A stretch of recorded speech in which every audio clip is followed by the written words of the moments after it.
Isa pong mapagpalang panonood sa inyong lahat, mga ginigiliw na mga kaibigan at mga kapatid. Kinagagala ko po na makasama kayo dito po sa ating ginagawang pag-aaral ng salita ng ating Panginoong Diyos. Patuloy po kayong sumusubaybay sa may temang Allusions, Images, Symbols, How to Study Bible Prophecy. I hope and pray na nakikinabang po kayo, nabibless po kayo at marami po kayong napupulot na mga leksyon. Patuloy po nating inaaral at patuloy po nating inaalam kung paanong ang banal na kasulatan, ang buong salita ng ating Panginoong Diyos mula lumang tipan hanggang bagong tipan ay tinutulungan tayo para maging handa sa nalalapit na pagdating ng ating Panginoong Diyos. Hindi lamang po yun. Ito ay tumutulong sa atin para mas lalo nating maunawaan ang mga prophetic books, especially the book of Daniel and the book of Revelation. I hope and pray na nabibless po kayo, nakikinabang po kayo. Nung nakaraan, pinag-usapan po natin yung aklat ng Psalms, part 1 and part 2. At doon po, tinignan po natin kung paanong ang mga aklat na ito o itong aklat ng Psalms is helping us to understand more the book of Revelation and the book of Daniel. May mga bagay na binanggit sa book of Psalms na binanggit na naman yung mga same words. Parang parallel, may mga questions na pareho sa Old Testament, sa Psalms, na makikita rin natin sa New Testament, especially sa Revelation, and it helps us to understand more kung paanong ipinapakita sa atin ang nais ng ating Panginoong Diyos sa ating mga buhay habang tayo ay narito sa mundong makasalanan. Kumbaga tayo lalong magtiwala at lalong manghawak lamang sa Kanya. At ngayon po, isang napakagandang topic na naman ang ating pag-uusapan. Ang pag-uusapan po natin ay may pamagat, upon whom the ends have come. Samahan niyo po ako sa ating gagawing pag-aaral na ito.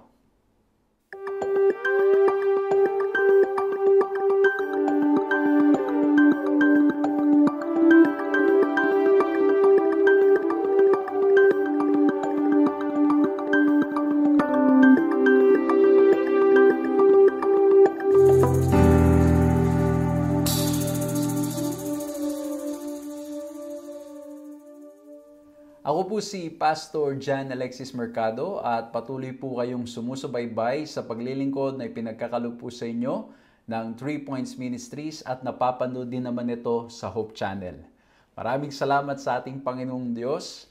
Tayo po ngayon ay patuloy na naglilingkod sa iba't ibang mga lugar, sa mga iba't ibang mga bansa, sa iba't ibang mga churches o sa iba't ibang mga churches po natin sa iba't ibang lugar. At purihin po ang ating Panginoong Diyos at maraming salamat po sa mga kapatid, sa mga kaibigan na nagbubukas ng kanilang mga tahanan upang nang sa ganun tayo po'y makapagpatuloy sa paglilingkod at makapunta sa iba't ibang mga lugar. Ang saya dahil ang dami pong mga nagiging interested na matuto how they can utilize their social media platforms for the glory of God. Kaya kung mapapansin niyo po mga batid, I am in a different place right now but thank you for your prayers. And by God's grace, tuloy-tuloy pa rin nating gagawin ang ating pag-aaral ng salita ng ating Panginoong Diyos.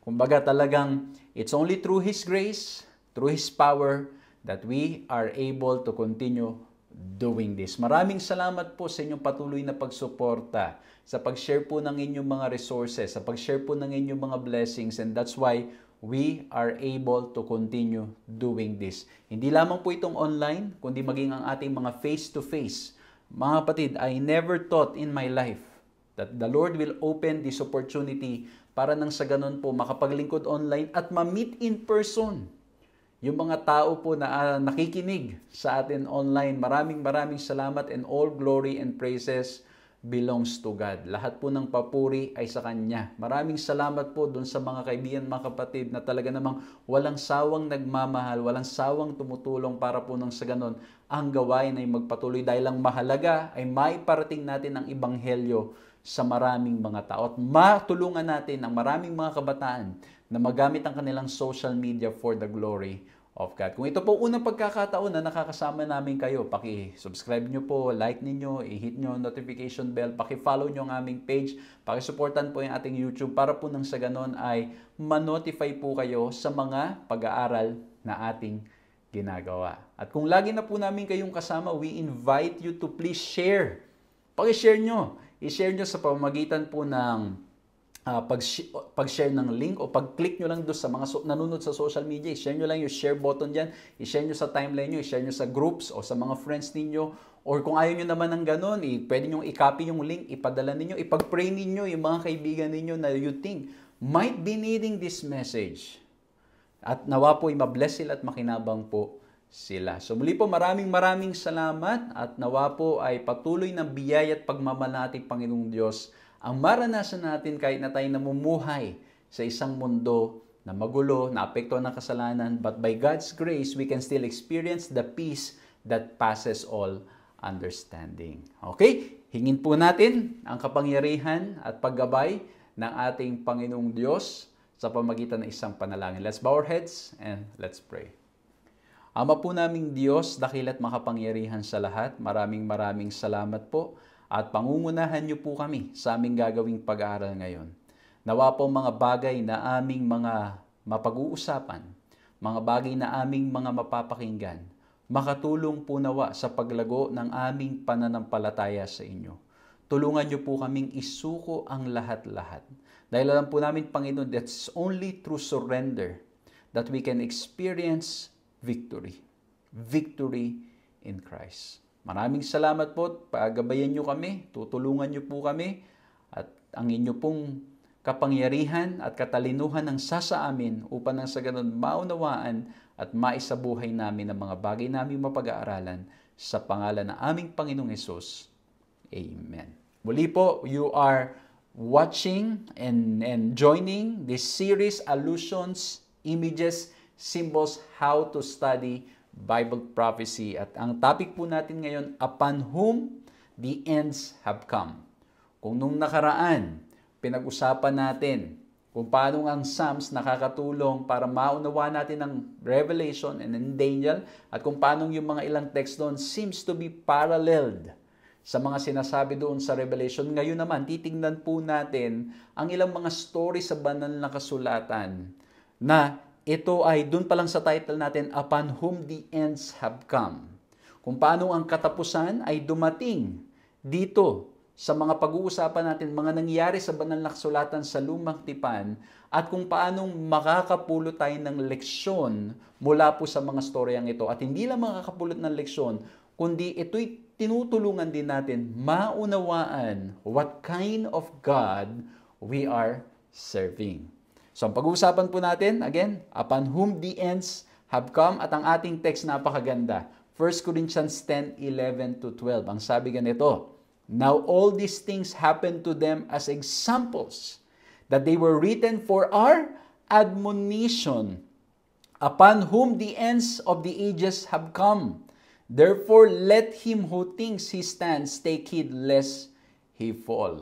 Ano man daw pong mga bagay na nasulat ay mga bagay na naisulat para nang sa ganun sa ating ikatututo, para tayo ay mapagsabihan, para tayo ay magabayan, para nang sa ganun tayo ay madala sa tamang landas, para nang sa ganun hindi na natin ulitin yung mga ginawa nila. Hindi na natin ulitin pang mangyari o gawin yung mga bagay na nagdala sa kanila ng kapahamakan. At ang ganda nung sinabi doon, na baka akala natin tayo'y nakatayo, tayo'y matibay, but in reality, tayo ay babagsak o tayo'y bumagsak. Okay? So yan talagang ito ay matinding paalala sa atin na tayo ay hindi dapat magtiwala sa ating mga sarili. Na tayo ay hindi dapat manghawak sa ating mga sariling kakayanan. Ang ganda po nito kasi ang daming mga storya sa banal na kasulatan na talaga namang nagdadala sa atin ng katuruan. Hindi, para nang sa ganun, hindi na natin uulitin pang muli. Ang lagi ko nga pong sinasabi, lalo na po sa mga pinapayuhan kong mga batang pastor. Of course, bata pa naman tayo, pero yung mga mas batang pastor na nagsisimula pa lamang, I share with them many of my experiences. I share with them, at tuwing may pagkakataon po, binabahagi ko po kung ano yung mga nangyari sa akin, ano yung mga naranasan ko. At ang sabi ko lagi sa kanila, binabahagi ko sa inyo yan, and it's up to you, if you want to learn from it and not to commit the same mistakes, or if you want to learn the hard way, gawin nyo pa rin. Okay? Kayo pa rin, tuloy nyo pa rin. Kumbaga, tuloy-tuloy nyo pa rin gawin. Kumbaga, kahit sinabi na sa kanila na itong mga decision ganito might lead to, alam nyo kasi minsan po, di ba, pag walang naggagabay sa atin, may mga bagay na magagawa natin. May mga bagay na hindi natin akalain na ito ay magiging direksyon natin. O kaya naman, especially when you enter a ministry or something, pag walang nag-guide sa'yo, you will commit a lot of mistakes. And so you want others to learn. So sasabihin mo sa kanila, now it's up to them. Kung gagawin ba nila o iti-take heed nila yung pinayo mo, or they want to learn from their own mistakes na later on they will say, oo nga, tama nga. At maraming pagkakataon sa akin po mismo At palagi ko po sa ating lahat, nakaranas tayo ng ganyan na nasabihan na tayo, pinagsabihan na tayo ng ating mga magulang, pinagsabihan tayo ng mga mas nakakataas sa atin, o kaya naman na mas nakakatanda, o kaya naman yung mga kahit hindi nakakatanda, yung mas may karanasan kaysa sa atin. And yet, we are so absorbed sa ating mga sariling mga pananaw. Ang nangyari po ay we fail and we commit the same mistake, and later on we will say, tama nga, dapat pala hindi ko na ginawa. Di ba nangyayari talaga yung mga ganong bagay? So, ang sinasabi sa atin ng ating pinag-aaralan ngayon, lalo ng text nating binasa, yung mga nakasulat sa Old Testament, sa New Testament, naisulat para nang sa ganun mapagsabihan tayo, magabayan tayo, para hindi na tayo mag-fall into the same mistakes.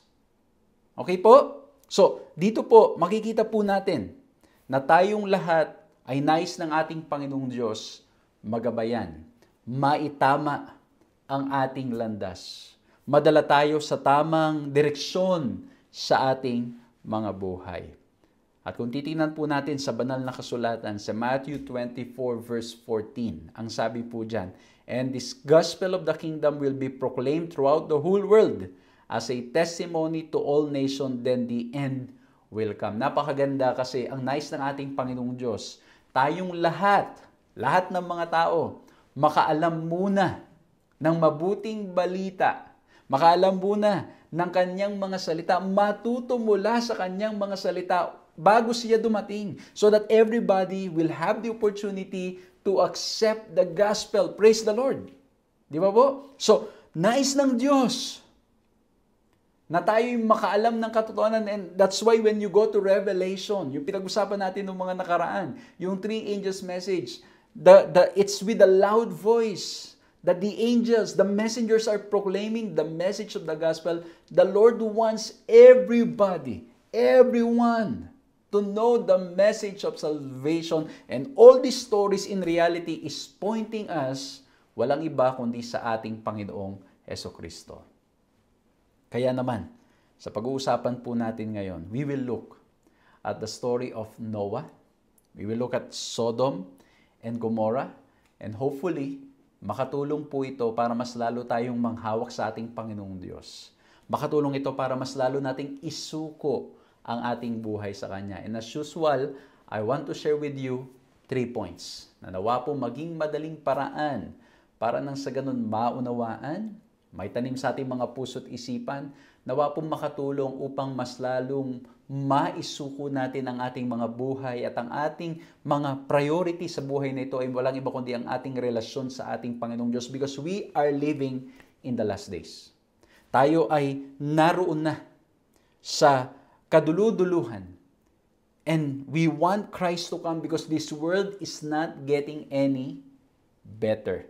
And so, let me begin with my first point, 3 letter R, ang pag-uusapan natin. Again, we will look at the story of Noah and the story of Sodom and Gomorrah. Kasi dito po sa kanilang karanasan, pareho silang nakaranas. Parehong itong storyang ito, dumating sa kanila ang katapusan through flood and through fire. Dito po titingnan natin kung paanong ito ay nagbibigay ng leksyon sa bawat isa sa atin. Ulitin ko po, ang sabi dun sa text natin, everything that is written from the past, at yung nakasulat sa banal na kasulatan, it is for our admonition. And so, ang linagay ko po dito, the first letter R is the word rebuke. Or, this is the warning. This is the exhortation. Ito yung rebuke ng Diyos para sa atin din naman na namumuhay ngayon.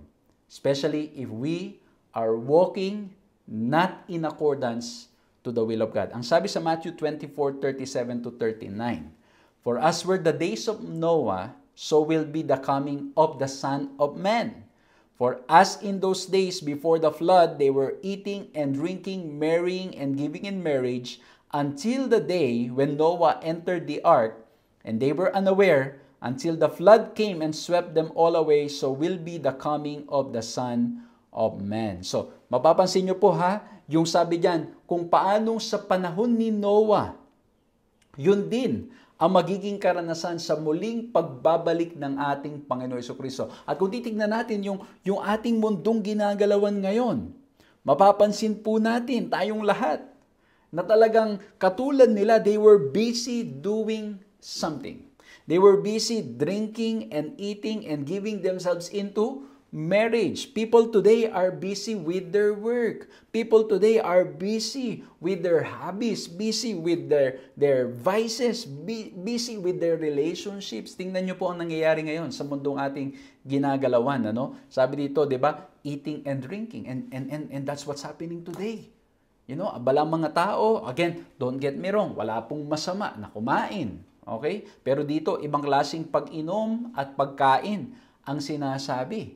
Ito ay mga pagkain at pag-inom na nagiging dahilan o nagiging mas priority nila. Wala na silang panahon sa ating Panginoong Diyos. And in reality, that's what's happening to us. We are so busy because we want to put something in our stomach. We can drink and we can eat. At ang nangyari po sa sobra nating pagtatrabaho, ano po nangyayari? Namimiss na natin yung ating panahon sa ating Panginoong Diyos. Namimiss na natin yung time to spend with Him. And so, this comes as a rebuke para sa bawat isa sa atin. We are so busy. Masyado po tayong abala sa mga gawain, sa paghanap ng buhay para tayo may makain. Again, don't get me wrong po ha, wala pong masama na tayo maghanap buhay para tayo makakain at makainom. Pero pag ito ay nagdadala sa atin para makalimot sa ating Panginoong Diyos, then this comes as a rebuke para sa bawat isa sa atin. Ano pag sabi dito? They were marrying and giving in marriage. They were so focused with relationships. Again, don't get me wrong again. Walang masama sa relationship. Blessing yan ng ating Panginoong Diyos. Marriage is God's plan for us. Pero ano nangyayari? Yung regalo ng Diyos ang naging dahilan para na sa ganun malimutan natin ng Diyos. Kaya minsan may mga naririnig akong mga katagang ganito. Hindi ko alam kung ang ilan sa inyong nanonood ngayon, nasabi nyo na rin ito. Ang sabi ninyo, sana hindi pa dumating si Lord. O bakit? Ba't tayo mo pa dumating si Lord? Kasi gusto ko muna mag-asawa. O di ba minsan, may mga ganun. Okay? Kumbaga, ang greatest joy is getting married. Getting married. Instead of having Christ in our life. And ito po, ang gandang pag-usapan nito, di ba si Adan at si Eva? Ano po nangyari? Ay si Adan. Ang nangyari, mas sobra niyang minahal si Eva, at ang nangyari, he joined Eve into sinning. Sinamahan niya si Eva. Kaya nga ang sabi doon ay hindi na daya itong si Adan, kundi talagang intentionally he followed because of his great love. Ano, ang gandang, well, ayan, magandang mga ano yan, magandang mga usapin yan, ano po. Pero ang point lang natin, in reality, that's happening to us. Mas minamahal natin yung ipinagkaloob na regalo sa atin kesa sa nagbigay ng regalo. Yan ang nangyayari sa ating buhay ngayon. And so, the story of Noah comes as a rebuke to us. If this is what's happening to us, tingnan nyo po ang mundong ginagalawan natin. Ito lamang nakaraan. They want to declare sa Pilipinas po yung state of emergency sa kalusugan. Kasi bakit? The cases ng HIV is getting high, especially among young people. This world is not getting any better. At maraming mga lugar, they want to declare a state of emergency because of earthquakes, because of flood, because of famine. Again, this world is not getting any better. The question is, what is our priority? O sino ang ating priority? And that's why the story of Noah comes as a rebuke sa bawat isa sa atin. At ang maganda po sa pangyayari kay Noah, when he was asked to build the ark. Okay? When he was asked to build the ark, hindi lamang siya nag-build at tahimik siyang walang ginagawa. He was a herald of righteousness. Siya ay nangangaral at pinapangaral niya ang mabuting balita sa mga tao habang binibuild an ark. And that's why, as with the second coming, the flood did not come as a surprise to the world because of lack of information. Noah preached for 120 years to a world that refused to believe. They were told what was going to happen. They just didn't believe. And so, there was a rebuke. There was a preaching. There was an exhortation, there was a reminder, there was a message sent to them. And yet, they were not willing to listen. Hindi handang pakinggan. So nandun yung preaching, nandun yung rebuke, and that's what God is doing to us right now. Nire-rebuke tayo, pinagsasabihan tayo. Tayo ay pinapadalan ng mga mensahero na mensahe through social media, through face-to-face, minsan sa mga billboard at marami pang iba. The question is, are we ready to listen? Pag-uusapan natin yan sa second point natin. Pero ang gusto kong i-point dito, there's a rebuke that's happening. There's a preaching that's happening. Tingnan nyo. Basahin pa natin itong Hebrews 11:7. Noah prepared an ark for the saving of his household, by which he condemned the world and became heir of the righteousness which is according to faith. Sabi diyan, he condemned the world. Through his preaching, through the building of the ark, and yet, many would not listen to the rebuke. Okay? Lalo po dito, itong warning, itong rebuke ng ating Panginoong Diyos sa mga tao. And this can happen to us. At ang ganda rin po mag-reflect. Merong lalo ngayon, sa atin po sa Pilipinas, nangyayari po sa atin ay yung, kumbaga, pag tayo nangaral, and we expect na there's a lot of baptism. Okay? A lot of people will respond to the message. Praise the Lord. Pero dito po makikita natin na kahit isa lang, talagang there's great joy in heaven. Kahit isa lang o dalawa lang. At ako po sa pag-ikot-ikot ko sa mga iba't ibang bansa, it's really getting much more difficult to reach, especially the cities. Especially yung mga other religions. Okay? Yung other, iba yung kanilang pananaw sa ating mga pinaniniwalaan. Kung hindi sila naniniwala sa Diyos, it's getting difficult. Okay? And that's why we need to continue to seek the Lord's guidance and seek the Lord's presence kung paano po natin gagawin na tayo ay maka-reach out sa kanila for the purpose of showing God's love to them. Okay? Kailangan nating patuloy talagang ipanalangin po yan. Kasi sa ating mga sarili, we cannot do it. Mahirap. At kung titignan po natin ang story ni Noah, imagine preaching for 120 years. And yet ang result, yung kanyang pamilya lamang. Well, may mga theories na may mga naniwala kay Noah, pero ang nangyari po ay hindi na nila inabot yung pag-ulan. Kumbaga, naniwala sila, nanampalataya sila, then they died. Okay? Sila'y namatay bago pa yung flood. Okay? So, ayan, mayroon po mga ganon na mga pangyayari. Basahin natin to. Imagine preaching for more than a century with nothing to show for it but your own family in the ark. If Noah had been a modern evangelist, we might be tempted to write him off as a failure.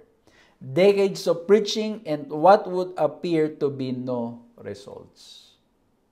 Kumbaga, pag titingnan natin ngayon sa panahon natin, para bang sa isang taon na walang mabaptize, parang pag minsan, we already label as failure, pero dito po, 120 years, wala talaga. So dito titingnan din natin yung factor na sometimes, yes, eto mga kapatid, we want a balanced approach. Of course, we want people to come to the feet of the cross. Yan po ang gusto natin. Gusto ko po maging malinaw. Yan ang gusto natin. Pero kailangan nating balansehin ang perspective. Okay? Paano natin babalansahin? Sometimes, it could be yung ating mga approach ay medyo luma. O sometimes yung approach natin ay hindi naaakma. Kumbaga, ang ginagamit nating lengguwahe, ginagamit nating pamamaraan ay hindi mauunawaan. Kumbaga, kahit anong rebuke natin, kahit anong sinasabi natin, hindi maunawaan ng ating mga kausap. Kasi bakit? yung ginagamit natin ay hindi yung lengguwahe na maiintindihan nila. Hindi yung mga kwento o ilustrasyon ng buhay na maiintindihan nila. And that's why the message is not coming across. Ayan po, no? Isa yan sa possible na dahilan. So, ang pangalawa naman, it's possible na ano po nangyari.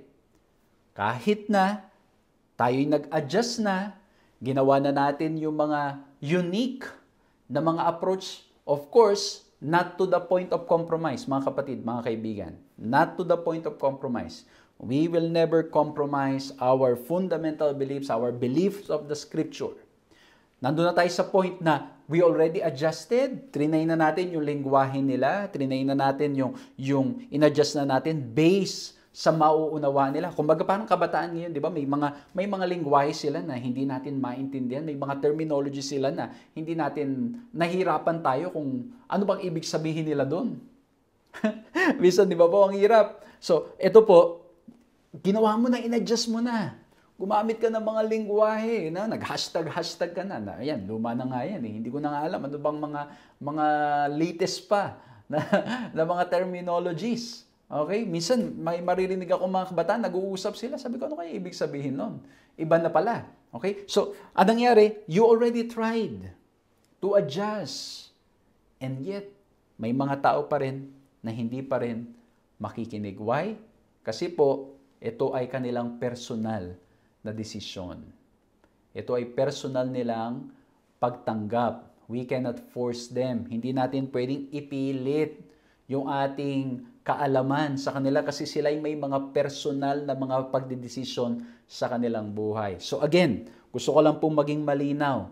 Yes, we want many people to come to the feet of the cross.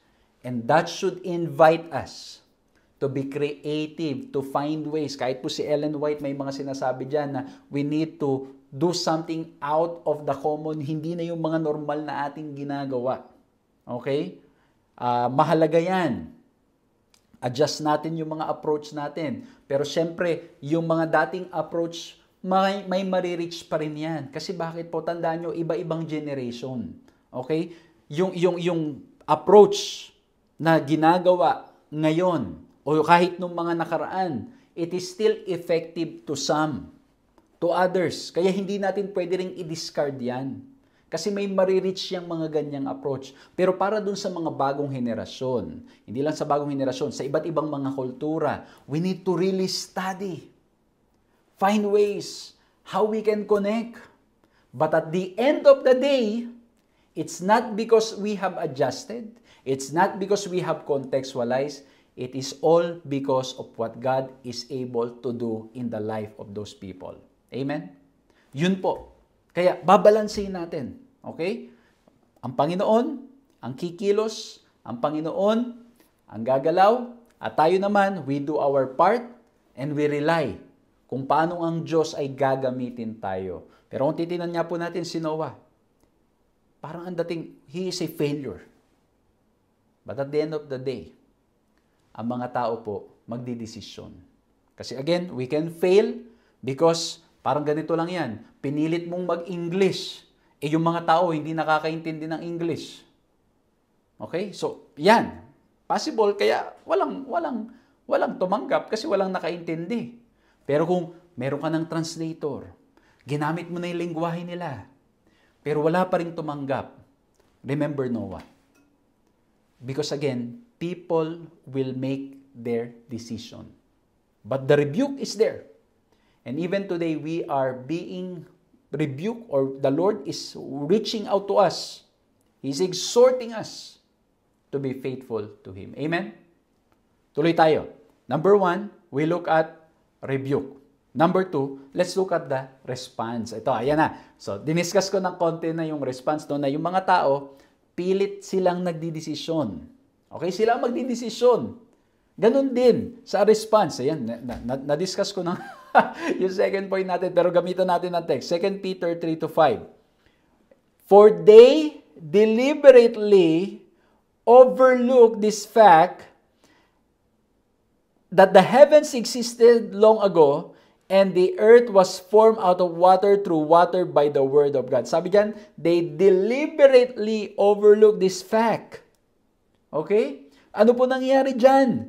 Sila mismo, talagang intentionally, they overlook, intentionally, hindi nila pinakinggan, intentionally, kinalimutan, intentionally, hindi nila binigyang pansin. Ano pong response? May mga ilan na ano po? They overlook this fact. They overlook the truth. Hindi nila binigyang halaga ang pangangaral.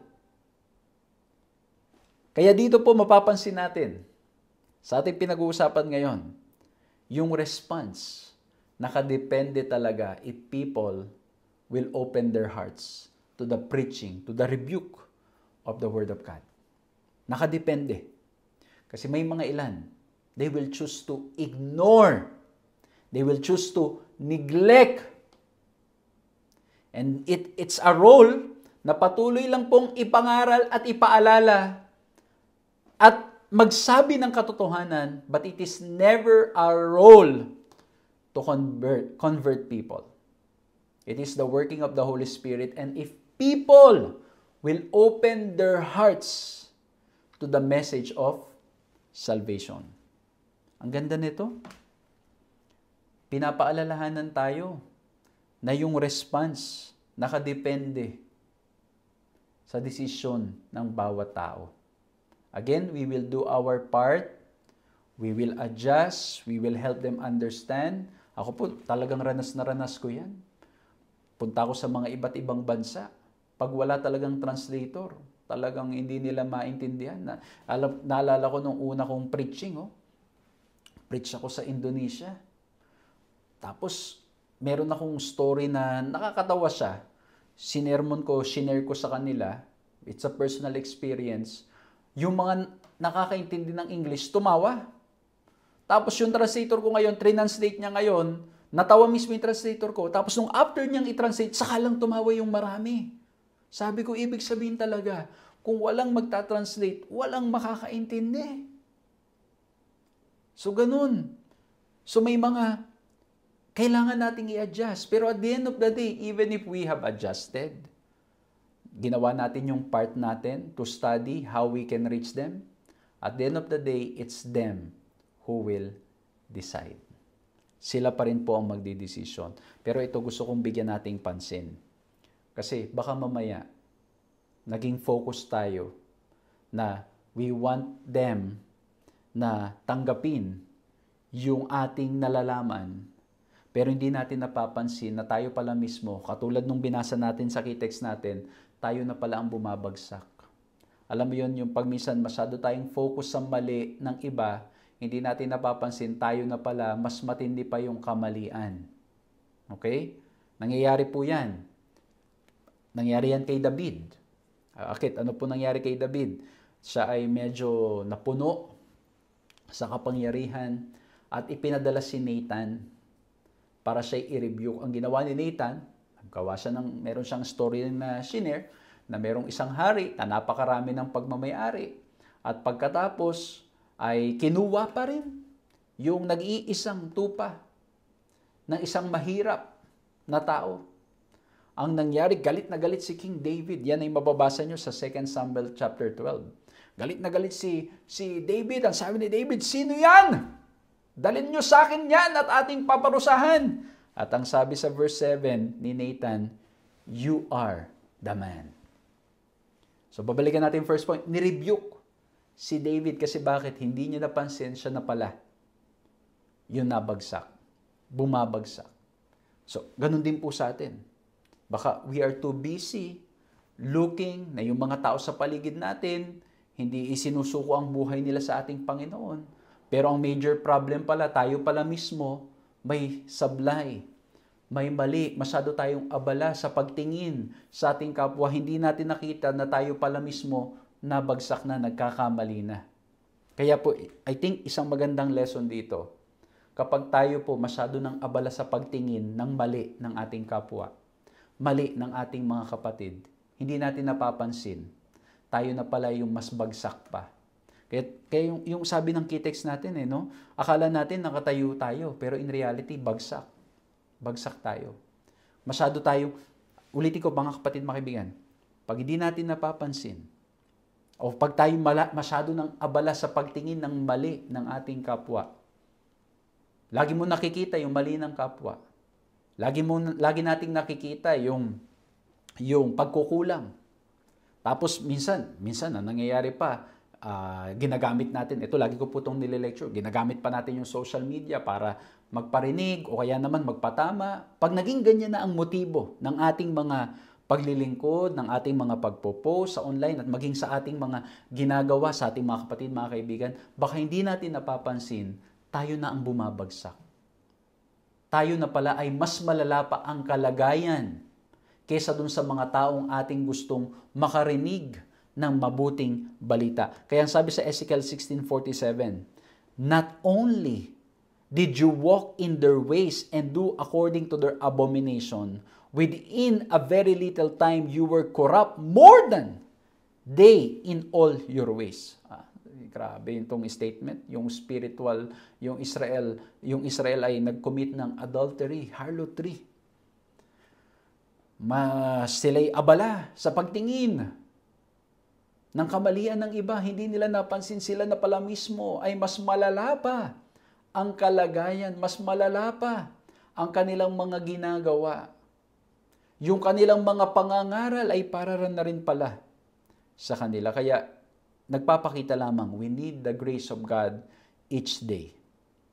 Kailangan nating patuloy na isuko ang ating buhay sa ating Panginoong Diyos. Amen? Kasi hindi natin kaya sa ating mga sarili. And in reality, lahat talaga tayo may pagkakamali. Bilang mga tao, kahit anong gawin natin, mga kapatid, mga kaibigan, meron talagang mga mistakes. We are not perfect. Yes, we are perfect in Christ. Ang ating estado, pag tayo nanampalataya sa Kanya, we are covered in His righteousness, so perfect in Christ. Pero sa ating buhay, nabagsak pa rin tayo, nagkakamali pa rin tayo. Kaya kung laging ang titignan natin ay pagtingin sa kamalian ng bawat isa, meron talaga tayo laging makikitang mali. Kaya nga po ang lagi kong invitation, tingnan natin yung ating mga sarili. Huwag na tayong mag-focus doon sa iba. Minsan kasi nangyayari ganito, yung rebuke, yung pag-rebuke. Ito, sinermon ko nung nakaraan. At nagturo ako ng lesson nung nakaraan. Minsan may napakinggang magandang sermon. After makapakinig, kakamayan. Sabi sa akin, Pastor, ang ganda ng sermon. Kaya lang, wala yung dapat nakapakinig ng mensaheng yan. Alam niyo yun, mga kapatid, mga kaibigan, minsan anong nangyayari? Yung message na para sana sa atin to see and internalize what the Lord is trying to tell us, hinahanap natin yung iba. Titignan natin yung mali ng iba. I hope and pray, darating ang panahon na tayong mga magkakapatid, magkakaibigan, mga nagmamahalan, tayo po ay, when we hear messages, we will reflect and see ano ang mensahe ng Panginoon para sa ating mga buhay. Yes, may mga makikita tayong mali, and then we will reach out to them in love. Hindi para kontrolin sila, kasi at the end of the day, ang Panginoon niya will not control us eh. Hindi tayo pipilitin ng Diyos na pasunurin tayo. It's our own decision to follow Him. So we also cannot force. We also cannot control yung mga tao sa paligid natin na ganun din ang kanilang gagawin. But of course, if you're part of the church, mayroong mga discipline na kailangang i-implement to maintain order in the church. Pero yung mga bagay na mga pagkakamali na dapat nating paalalahanan ng isa't isa with love, we need to do that. Pero not to the point of forcing people. But of course, again, there's a discipline na we need to implement, na kailangan din po nating gawin. Kasi malinaw yan sa, I think, the last lesson natin, yung God of love and God of justice. Kailangan nating implement ang love, kailangan nating implement ang justice, but we need to make sure that in our implementation of justice, it is out of love. Out of love na dapat nating gawin ang isang bagay. But at the end of the day, tulad na nangyari po dito, we cannot control. Our role is to remind each other. Ngayon, may mga gray areas, may mga gray areas na, o mga simple areas na it's not grounds for, let's say, discipline or what, may mga ganyan mga sitwasyon. May mga areas na nagkakamali tayong lahat, then we need to love one another. We need to remind one another. Again, mga kapatid, napakahabang pag-aaral niya, napakarami nating pwedeng talakayin dyan. But the point is, ang gusto ko lang pong bigyang pansin dito, while we are called to preach the everlasting gospel, while we are called to exhort, to rebuke, to share the message of salvation, ang pag-rebuke ay hindi out of hatred, hindi out of force. Ang pag-rebuke is because we have felt the love of Jesus and we want to tell them the truth. Out of love. Ang ending, ang response, nakadepende pa rin sa tao na ating pinapakinggan, na ating pinapangaralan o ating sinesharan.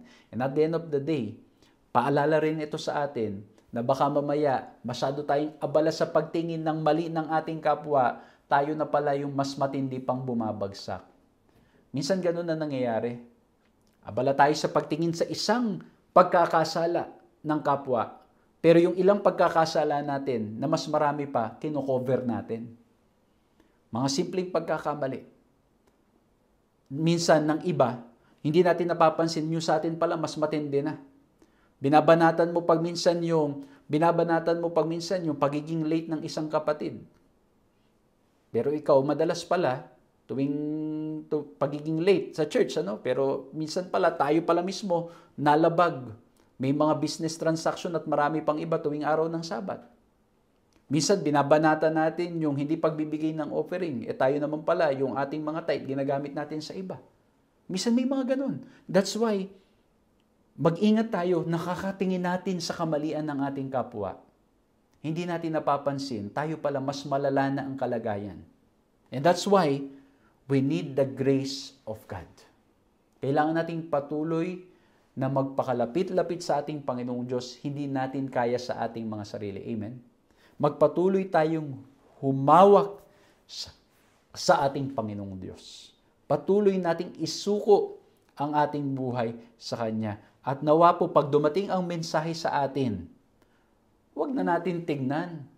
Pag may magandang message, powerful message na napapakinggan, huwag na tayong, naku, wala siya.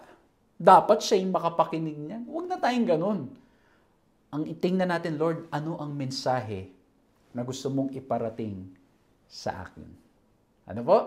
Amen? Tuloy natin. Sa response, if we continue deliberately overlooking the truth, malinaw po sa Revelation, ano pong mangyayari? Parang nangyari sa Sodom and Gomorrah. Pag ulit-ulit, deliberately, we don't want to follow, what's going to happen? Parang sa Sodom and Gomorrah, there will be fire. At ito po mangyari, sa second coming, Revelation 6:15-17, this will be the response, the reaction of people. Then the kings of the earth, and the great ones, and the generals, and the rich, and the powerful, and everyone slave and free, hid themselves in the caves and among the rocks of the mountains, calling to the mountains and rocks, fall on us and hide us from the face of him who is seated on the throne and from the wrath of the Lamb, for the great day of the wrath has come, and who can stand? At ang ganda nito, pag pinag-usapan natin sa Revelation 7, sasagutin yung who can stand.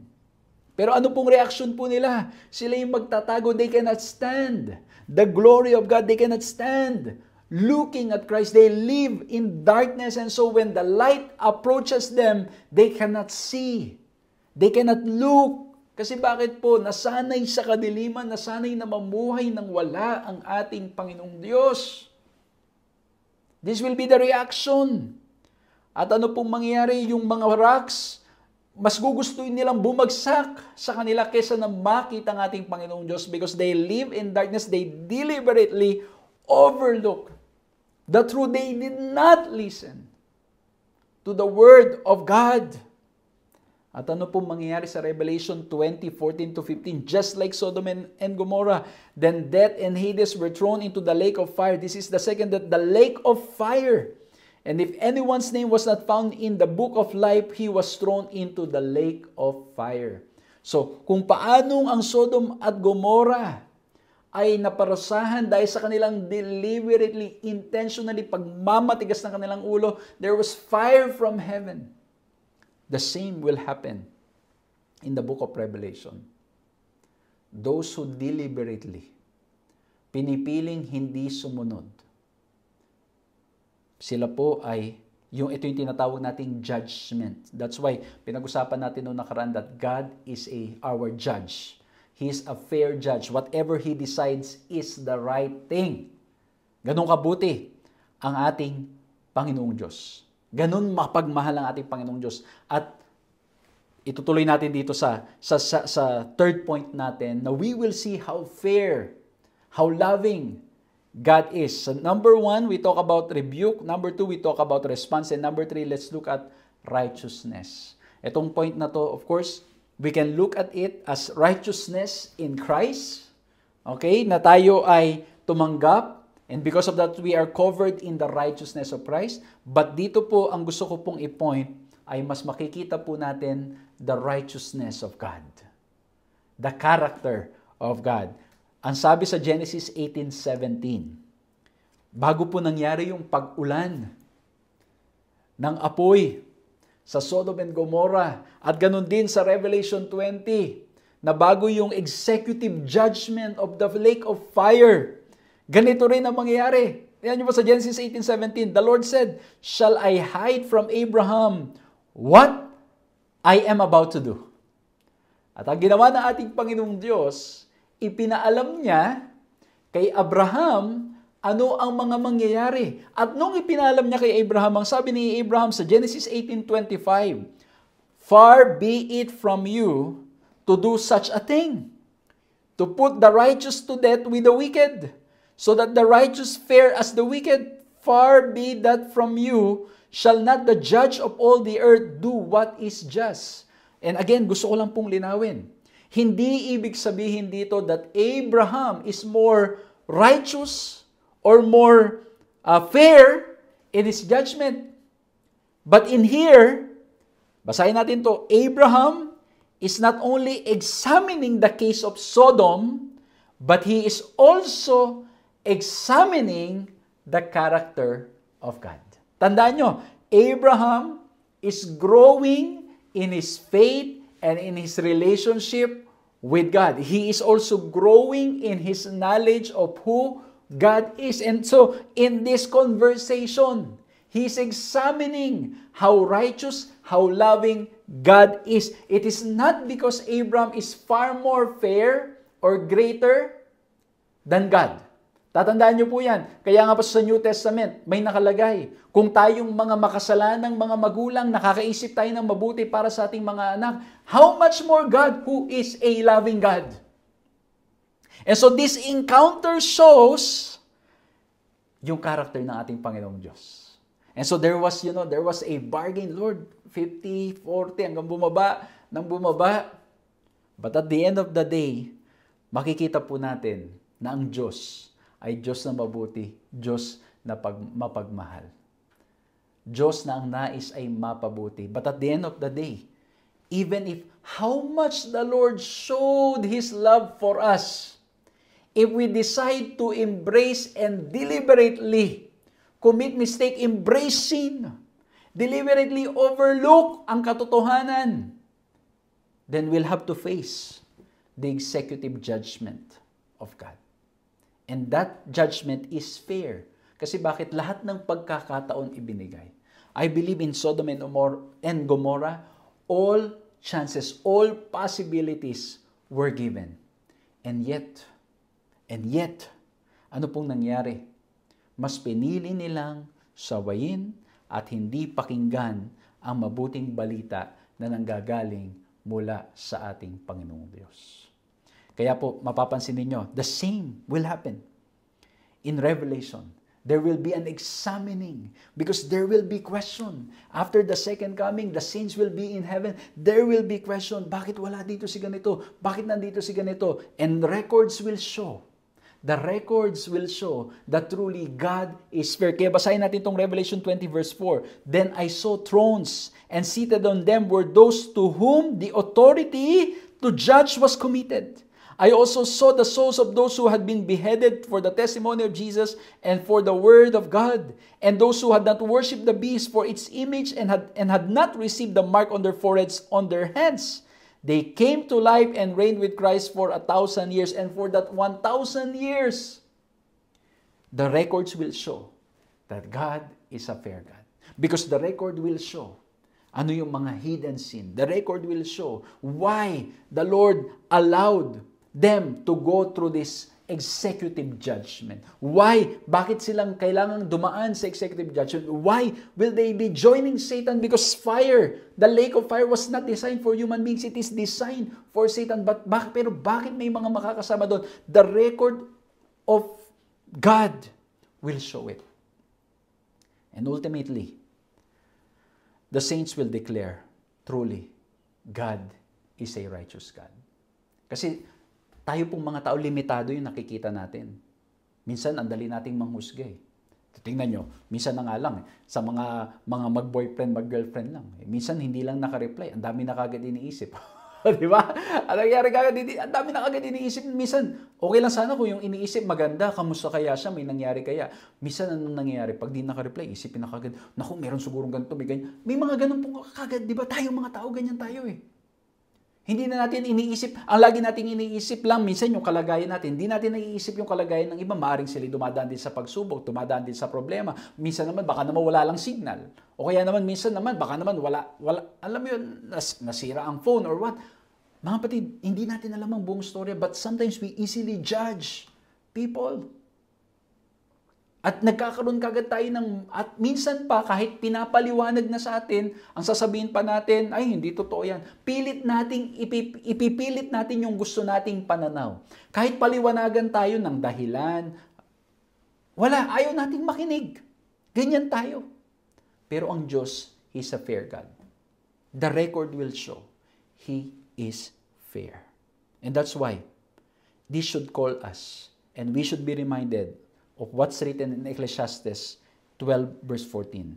God will bring every deed into judgment with every secret thing, whether good or evil. Yun ang maganda. Ang Diyos alam niya. Secret, revealed, hayagan, or sikreto, alam ng Diyos ang katotohanan. May mga bagay na hindi alam ng marami, pero alam ng Diyos.